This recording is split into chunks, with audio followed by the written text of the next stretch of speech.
पापा के पास कोई और शर्ट पैंट नहीं है क्या? जब से देख रहा हूँ यही 3-4 जोड़ी कपड़े लटकाए रहते हैं। कोचिंग से आकर पानी भी नहीं पिया, सीधा माँ को शिकायत सुनाने लगा। क्या हुआ, आज फिर किसी ने पापा पर कमेंट कर दिया क्या? छत से लाए कपड़ों को तह लगाते हुए माँ ने कहा। और नहीं तो क्या, पापा का नाम ही चेक शर्ट वाले अंकल रख दिया है सबने। और ना जाने क्या क्या कहते रहते हैं। वो एकदम से रुआंसा हो गया, मानो अभी रो देगा। किसी के बोलने से क्या होता है, बच्चे तो ऐसे ही लड़ते हैं। तू खुद हरीश के पापा को किस नाम से बुलाता है, याद है तुझे? वो समझ गया कि माँ पापा की ही साइड लेंगी, इसलिए चुपचाप अपने कमरे में चला गया। पापा तक हर बात पहुंच जाती थी। उनका जानना जरूरी भी था कि उनका बेटा उनके बारे में क्या सोचता है। वो हर बात सुनते और बस मुस्कुराकर रह जाते। इंसान अगर समझदार है तो वो कभी भी छोटी छोटी बातों पर प्रतिक्रिया नहीं देता। सारे दिन का थका हुआ होता है, चाहता है कि अब घर में कुछ ऐसा ना हो जो थकान इतनी बढ़ जाए कि फिर उतरे ही ना। ऐसा भी नहीं कि उन्हें फ़र्क नहीं पड़ता, पड़ता है, मगर वो बताते नहीं।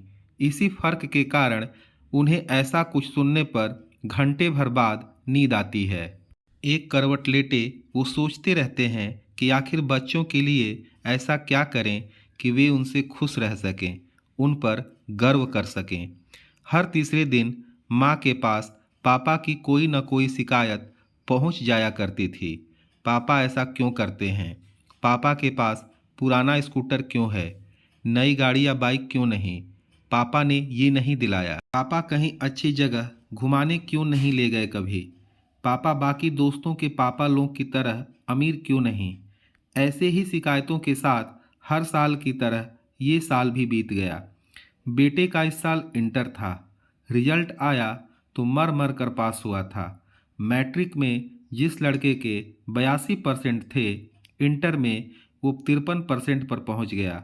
शाम को पापा आए तो घर में मैयत का सन्नाटा पसरा था। बेटे साहब अपने कमरे में दुबके पड़े थे। कहाँ है? बैग टेबल पर रखते ही पापा ने पहला सवाल यही किया।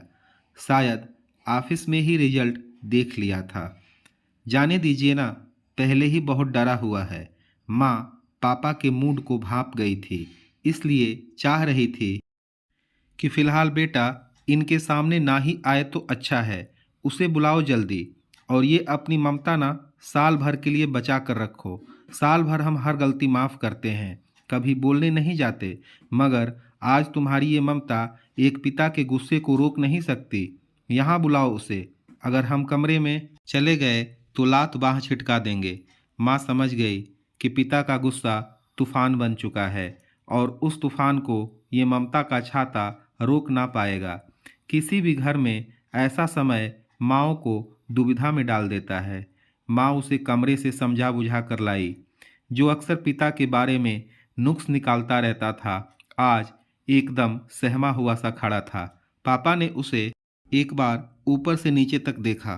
तो फिर बताओ कि इतने कम नंबर किस वजह से आए तुम्हारे? क्या इसका कारण ये है कि हमारे पास सिर्फ 4 जोड़ी कपड़े ही हैं जो हमने सालों पहले सिलवाए थे? या फिर हमारी पुरानी स्कूटर के कारण तुम नंबर ना ला पाए? या फिर हम अमीर नहीं हैं, तुम्हारे दोस्त के पापा लोग की तरह इस वजह से नंबर काट लिए गए? पापा के इन तानों को सुनकर बेटे ने एक बार माँ की तरफ देखा और फिर से सिर झुका लिया।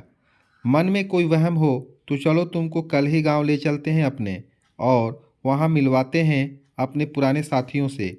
वे सब तुम्हें बताएंगे कि हम क्या चीज़ थे। महीने का कैलेंडर बाद में बदलता था, मगर हम अपने जूते और कपड़े पहले बदल लेते थे। पूरे ज़िले भर में इकलौती राजदूत बाइक थी हमारे पास। उसकी आवाज़ से ही कोई कह देता था कि भूरे भैया होंगे। और एक हमारे पिताजी थे, वही 2 जोड़ी धोती और 2 चलानी गंजी लटकाए रहते थे। तुम लोग जितना दिमाग नहीं चढ़ा था हमारा, लेकिन फिर भी सोच लेते थे कभी कभी कि आखिर पैसा रख कर करेंगे क्या, जब तन पर एक ठो अच्छा कपड़ा नहीं है। बेटे का सिर अभी भी झुका था। शायद वो समझ ही नहीं पा रहा था कि पापा ये सब मुझे क्यों बता रहे हैं। वक्त बदला, हालात भी बदल गए। पिताजी असमय चले गए। उनके जाने के बाद बुद्धि खुली। समझ आ गया कि पिता के होते तक ही मौज है, उसके बाद तो ज़रूरतें पूरी हो जाएं वही बहुत है। खुद को जानते थे हम, पता था कि खुद को खेत में जोत कर कुछ खास नहीं कर पाएंगे, इसलिए पढ़ाई में मन लगाने लगे। किस्मत अच्छी रही कि नौकरी मिल गई। आधी बुद्धि तो पिताजी के जाते ही खुल गई और आधी खुली जब तुम आए। पापा आज अपनी पूरी भड़ास निकाल लेने के मूड में थे। तुम्हारे पैदा होने के बाद हमें समझ आया कि पिताजी वो 2 जोड़ी धोती और गंजी में कैसे सालों बिता देते थे।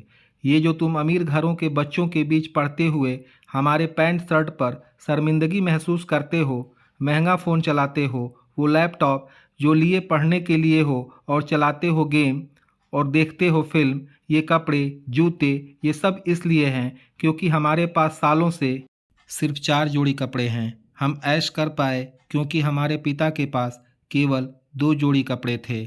ऐसा थोड़े ना है कि हमारा मन नहीं करता बन ठन कर रहने का, अच्छा पहनने, अच्छा खाने का, लेकिन हम मन मारते हैं सिर्फ इसलिए कि तुम्हारे मन का हो सके। और बदले में क्या चाहते हैं? तो बस यही कि तुम पढ़ाई में अच्छा करो। पापा, मैं वो, इससे ज़्यादा वो कुछ बोल नहीं पाया। हाँ हाँ बताओ क्या वो? अरे अब तो वो ज़माना भी नहीं रहा कि तुमको सिर्फ पढ़ने के लिए कहें। बताओ हमको कि पढ़ाई से ध्यान हटाकर तुम कौन से खेल या कला में आगे बढ़े हो। बताओ कि हमारी मेहनत की कमाई, हमारे त्याग और हम जो अपने ही बच्चे से बेइज्जती सहते हैं, उसके बदले क्या मिला है हमको? बेटे के पास इसका कोई जवाब नहीं था। वो कैसे कहता कि उसका सारा ध्यान तो खुद और अपने साथ के बच्चों के बीच का फ़र्क नापने में गया है। तुम पढ़ाई में अच्छे हो ये हम जानते हैं, ना होते तो हम कुछ कहते ही नहीं। तुम अच्छा कर सकते, लेकिन दिक्कत पता है क्या है? तुम ना अभी से हैसियत नापने लगे हो। इतना क्रिकेट देखते और खेलते हो, कभी ये नहीं सीखे कि पहले ही ओवर में 25-30 रन बना देने वाला बड़ा खिलाड़ी नहीं होता। बड़ा खिलाड़ी वो है जो अंत तक मैदान में खड़ा रहता है और जिसका कुल स्कोर उसकी टीम को जिताता है। बेटा, शुरुआत कोई नहीं देखता यहाँ, सबको अंजाम से मतलब है। अभी से हैसियत देखोगे तो कुछ हाथ नहीं आएगा। अभी तो वक्त है खुद की हैसियत बनाने का। ध्यान दो, वरना कुछ भी हासिल नहीं कर पाओगे। बेटा अभी भी सिर झुकाए वहाँ खड़ा था। अब जाओ, इतना ही कहने को बुलाए थे। अभी समझ आ जाए तो अच्छा है, वरना बाद में सिवाय पछताने के कुछ नहीं कर पाओगे। माँ कुछ नहीं बोली, बस पापा को देखती रही। अगले दिन पापा ऑफिस से आए तो बेटा सिर झुकाए सामने खड़ा था। पापा ने बैग टेबल पर रखा और अपने थके शरीर को सोफे पर पटक दिया। पापा, हाँ, एडमिशन करा ली मैंने। अच्छी बात है। कौन से सब्जेक्ट लिए हो? वही साइंस ही। इंटर में देख ही लिए हो कि साइंस नहीं हो पाएगा तो कुछ और देख लेते। फिर से इंटर में ही एडमिशन लिया है। 1 साल तो बर्बाद जाएगा, मगर इस बार अच्छे नंबर आएंगे। पूरी मेहनत करूँगा, बेटे ने डरते हुए कहा। पापा मुस्कुराए। पढ़ना तुमको है बेटा, हम बस ये चाहते हैं कि अच्छा बुरा के बीच का फ़र्क जान जाओ। और ध्यान रखना कि अगर मेहनत होती रहे तो साल कभी बर्बाद नहीं जाता। बेटा पिता की बातों को समझ गया था। ये देखकर पिता को अच्छा लगा। कुछ देर बाद बेटा अंदर से एक लिफाफा लेकर आया और पापा को थमा दिया। पापा ने लिफाफा देखते पूछा, ये क्या है? इतना कहते हुए उन्होंने लिफाफा खोल भी दिया। शर्ट है पापा, अपनी पॉकेट मनी से लाया हूँ। समझ आ गया है कि आप मेरे लिए खुद की ज़रूरतों पर खर्च करने से भी डरते हैं, लेकिन मैं तो अपने खर्च में कटौती करके आपके लिए कुछ ला सकता हूँ ना। पापा बेटे को देखते रहे। उनका मन हुआ कि उठकर गले लगा ले उसे, मगर इतना खुले नहीं थे ना उससे। और माँ के लिए पीछे खड़ी माँ ने खुद के आंसुओं को रोकते हुए कहा, वो पापा ले आएंगे ना।